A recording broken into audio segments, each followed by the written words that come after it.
Hey everyone, and welcome to today's Explainer. Today, we're putting on our senior legal counsel hats to unpack a viral, highly emotional, but absolutely disastrous internet trend when it comes to dealing with cyberbullying and defamation.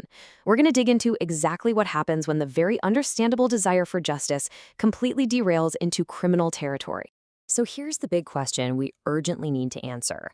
Right now, in our age of endless internet traffic and instant outrage, the cost of spreading a devastating rumor is, well, it's incredibly low. A blurry photo or just a tiny clipped audio recording can trigger a massive cyber trial in seconds. Because of this, the internet's favorite new life hack for fighting back against these vicious rumors has popped up. But this supposed ultimate weapon, yeah, it's actually a terrifying legal trap. Let's start with Section 1, the dangerous counterattack, and this viral revenge fantasy. The strategy spreading like wildfire online goes a little something like this. Since you spread rumors about me, I'll just report you for rape. This highly inflammatory idea is tricking vulnerable, hurt people into thinking they can literally weaponize the criminal justice system to clear their names. On the surface, it sounds like a quick, decisive way to turn the tables on a bully, doesn't it? But we really need to unpack the mechanics of this to see just how perilous it is. Let's look at this viral case study that's circulating right now. Step 1. An employee hears a colleague gossiping that she got promoted through an affair with her boss. Step 2. Instead of arguing, she goes straight to the police, falsely reporting she was dazed and suspects she was drugged and assaulted by the boss.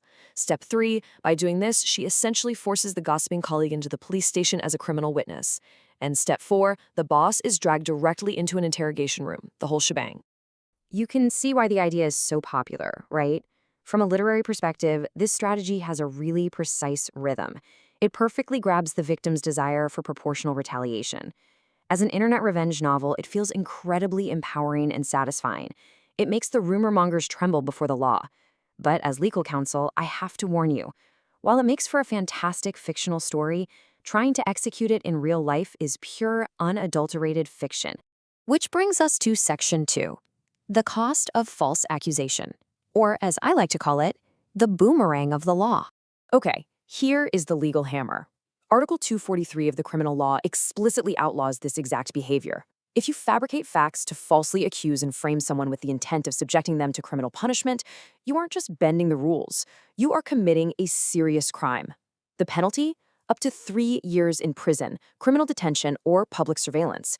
The law literally does not care that you were a victim of a rumor first. The exact second you lie to the police about a felony, you cross a massive legal threshold. So why does this revenge strategy completely fail? Well, it fails on 3 massive legal fronts. First up, knowingness.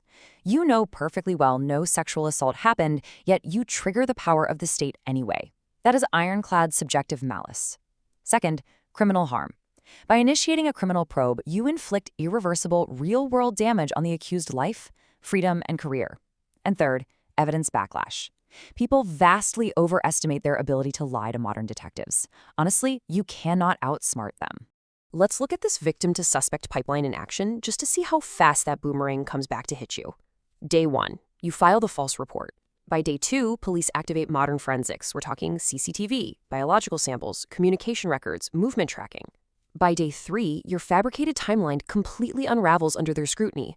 And on day 4, the original victim of a cyber rumor is seamlessly transformed into a primary criminal suspect facing felony charges. It happens that fast. So you've absolutely got to separate the internet revenge novel from cold, hard legal reality. The fantasy? Sure, it's emotional, it's satisfying, it completely bypasses the rules. But the legal reality strictly relies on evidence. It results in a devastating backfire that not only destroys you, but it creates entirely new victims out of the people you falsely accused. The justice system is absolutely not a toy for personal vendettas. Let's move into Section 3, the witch hunt backlash and the danger of social execution. The source material makes a chilling, but honestly brilliant comparison here. False accusation is basically a dark witchcraft used for social execution. Think about it. When you completely bypass due process and fabricate a heinous crime to destroy someone, you aren't seeking justice anymore. You're using the darkest tool available to enact a social execution. Spreading a rumor is terrible, for sure, but weaponizing the police to frame someone for a felony? That is fundamentally terrifying to the public. And this triggers what we call the witch hunt reversal. The tragic irony is that by lighting this fire, you actually become the witch. You're the one wielding the curse of false accusation. Trampling the rules like this triggers society's most primitive, defensive revenge mechanisms. Because if anyone can destroy a life with a fabricated story to the police, well, then literally no one is safe. Society will relentlessly hunt you down and make an example of you just to restore its own sense of safety. You become the ultimate danger. Now, you might be thinking, but what about those cases in the news? Take the high-profile Datang engagement case. People often point to incredibly complex edge cases like this to justify their belief that false accusations somehow work. But in reality, those making false claims in such cases still face devastating legal backlash, including actual prison time. Banking on a rare judicial ambiguity is legal suicide. Actually, scratch that. It's a guarantee you'll destroy yourself. You cannot guide your ordinary rights protection by hoping you get lucky in a chaotic edge case. It really boils down to this quote: if the victim creates a darker, deeper criminal injustice, the law is no longer a shield for the weak, but a murder weapon anyone can swing. If we normalize mutual framing, mutual harm, and treating the criminal justice system like an attack dog, the entire system just collapses. Justice has to be built on procedural fairness, not despicable methods. So what do we actually do? Section 4, the right legal path, and our true shields against defamation. Let's walk through the actual, real-life legal arsenal we need to be using. Number 1, advocating for stricter enforcement of the Public Security Administration Punishments Law. Number 2, utilizing civil defamation lawsuits and pushing for the optimization of the burden of proof so victims can more easily clear their names. And number 3, strengthening social credit penalties. You hit the rumor monger's wallet, their public record, and their legal standing through established, legitimate channels. Listen. As legal counsel, my advice is firm on this. Relying on the procedures of a rule of law society is your only true path. Using criminal false accusations to defend your rights is the ultimate disservice to the rule of law. It's essentially just an incredibly sophisticated way of self-sabotage. Vigilante justice in a police interrogation room doesn't clean up your reputation. It literally just ensures your own destruction. I want to leave you with this final, really powerful thought.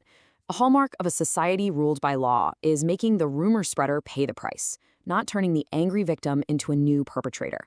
We absolutely must demand a system that punishes the guilty efficiently, but we cannot accept a reality where an innocent person feels they have to commit a felony just to find peace.